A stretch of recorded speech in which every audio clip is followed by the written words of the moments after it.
Hello, everybody. This is the fourth edition of Forum News, so we're gonna get right into the nitty gritty here. So, not much has happened besides the Little White Mouse posting this statement here, and Evelyn posting a long statement as well. So, we're gonna go through Little White Mouse's views on their apology. Thread's actually closed now, so I'm glad she was able to get this in. So, Mouse says she's fine with Wargaming making money. She's opposed to anti consumer business practices. And she's upset about Christmas containers, Godzilla, Agincourt, Summer Sale, Missouri. His Wargame was thumbing her nose at paying companies. Loot boxes remain a black mark on Wargame's business practices. She's glad that Wargaming is conceding on disclosing odds. And she infers that they want to protect their income source. Further evidence by admitting to continue to explore consumer unfriendly options such as time gating, direct purchases. There's many as 5 gambling events lined up before 2022. It's a lucrative time of sales. Don't let the change in PEGI rating distract you. Wargaming values loot boxes more than the health and safety of individual customers. This may not be the message Wargaming wants to deliver, but it is the message their actions are delivering to at least some of us. She wants the game to succeed. Don't make her to treat her like a sucker when she wants to support the company. Don't make me look like an idiot for showing a few bucks. Stop making your paying customers regret opening their wallets. Listen to your regional offices when they talk about best practices in a given region. The person is more shame on the higher ups. She admits she's more privileged than most because she's been asked for direct feedback from specific wargaming employees for specific projects. This has resulted in changes made in the game that come directly from her influence.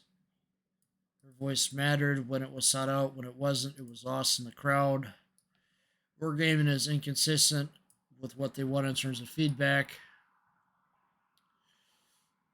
They'll take as much as you're willing to give, but they do not appreciate the time and energy that goes in constructing said feedback. It's one of Wargaming's fundamental flaws. They see those that spend the most time and energy upon the game as statistical anomalies whose opinions are not worth heeding. That's if they're not perceived as outright liability, good for only generating Unicum data points. There's a lot of data to be done.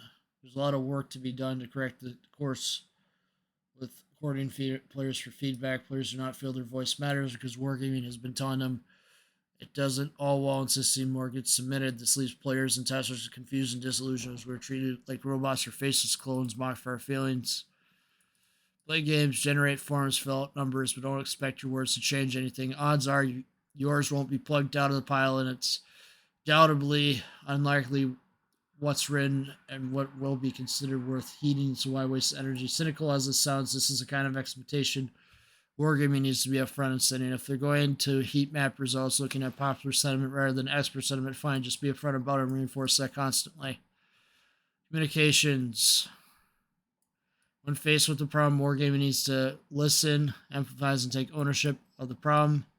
Yukon was a dirt simple fix in the early stages. Had these 3 values been exercised, CC Exodus could have been avoided. These are entry-level skills taught to minimum wage earning slaves in retail, food services, and call centers in Canada.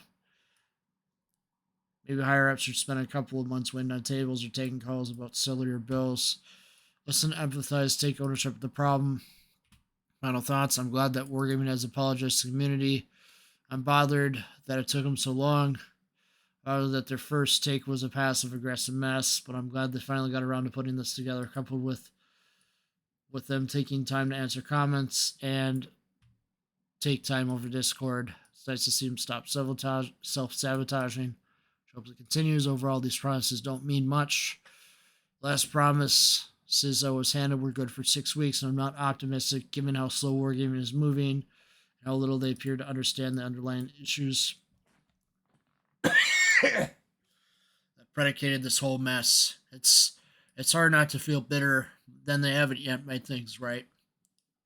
Maybe they will, maybe they won't. Maybe I'll still be around to see if they ever get around to trying.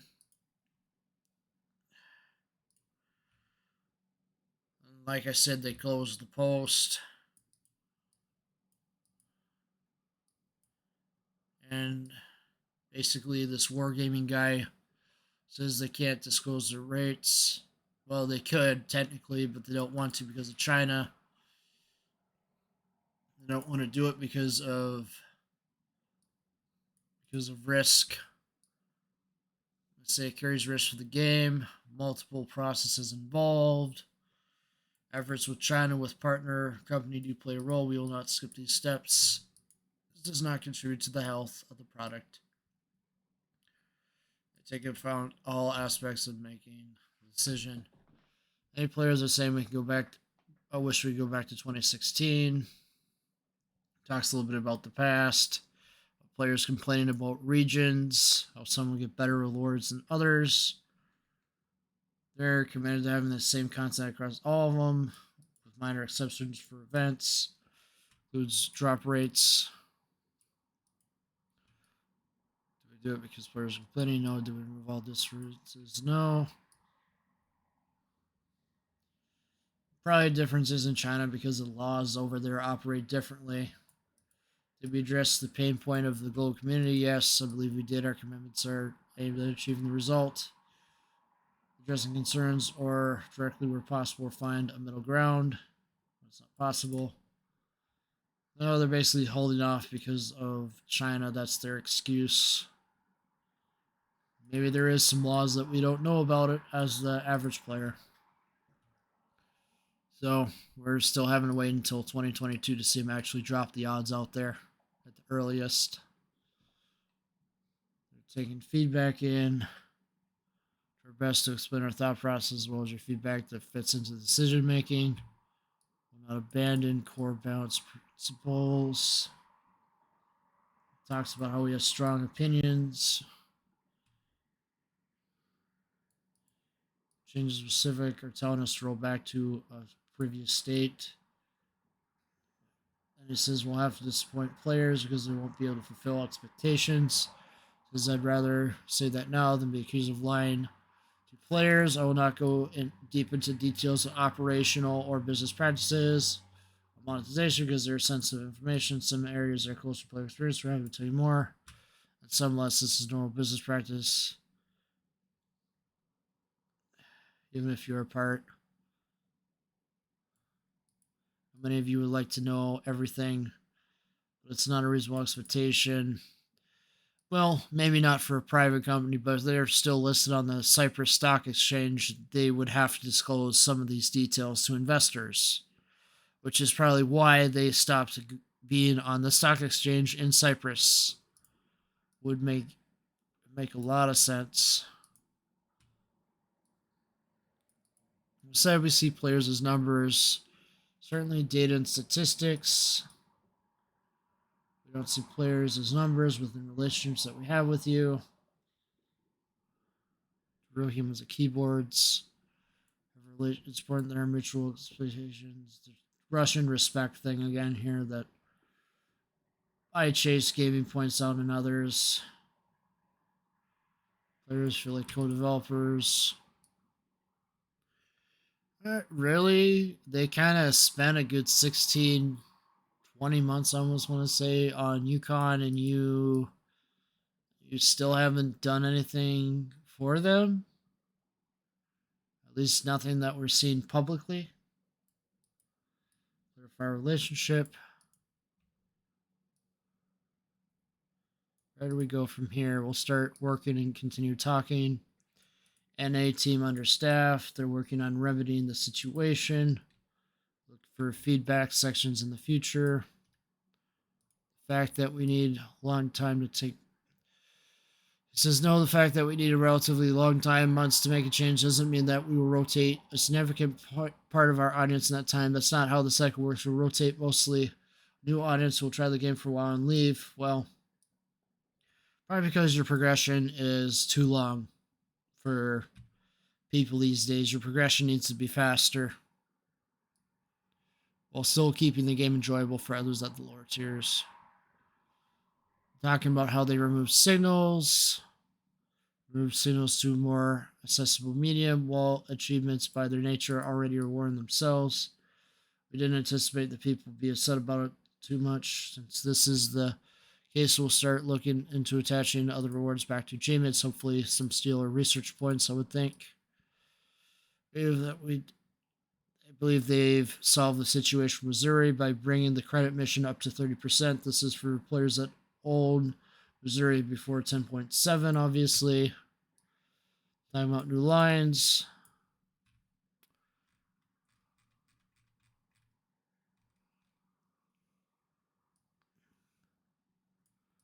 Win back incentives, talking about how the Tier 9 premium was released to those who played 15 battles in the game. They got a container to win a random Tier 9. They think that can't agree that we shouldn't do win back incentives because they're unfair for active players. How about this? How about you make win back incentives not be Tier 9 premiums, but Tier 8 premiums? Why don't you do that instead? Active players eligible based on audience research, and they'll try different things. Churn is a normal part of games as service, so is getting players back to the game. We'll provide more context to understanding general balance to see the ships of the game where we want them to be. Talk about how they run surveys. And regarding comments about wargaming being listed on the stock exchange, the company was listed on the Cyprus Stock Exchange between 2011 and 2014. It chose to remain privately owned. And it's not made requirements to me to list this fairly normal procedure. Not normal procedure. Sorry. You're just trying to get us to not think about that too much. I remember there being a huge, huge deal about this. There's a group of people that made a huge deal about that. And it's funny how they think the troll that sank the thread, the community time Mademoiselle thread, this guy, troll. If you see this specific person on the forums, I would ignore their posts. Do everything you can to ignore these people like this guy. Don't give him attention on the forums. And honestly, I find the account to be questionable. Because before, recent profile view visitors was not visible. Then it suddenly changed to that.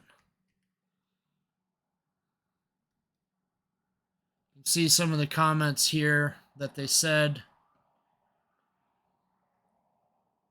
See that this individual is really just mean-spirited.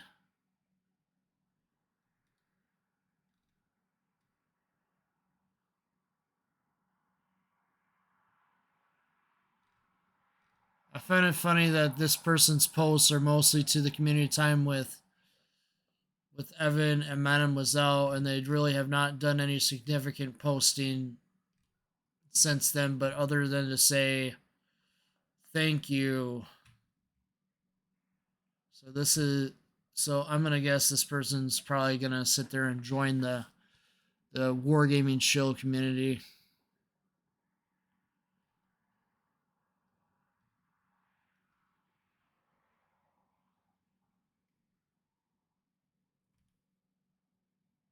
Honestly, these kind of people make me sick. Honestly, I think the most out of line was this. I'm not going to reread the words. This individual, very suspicious of this individual because of how they're sucking up to wargaming. Very suspicious.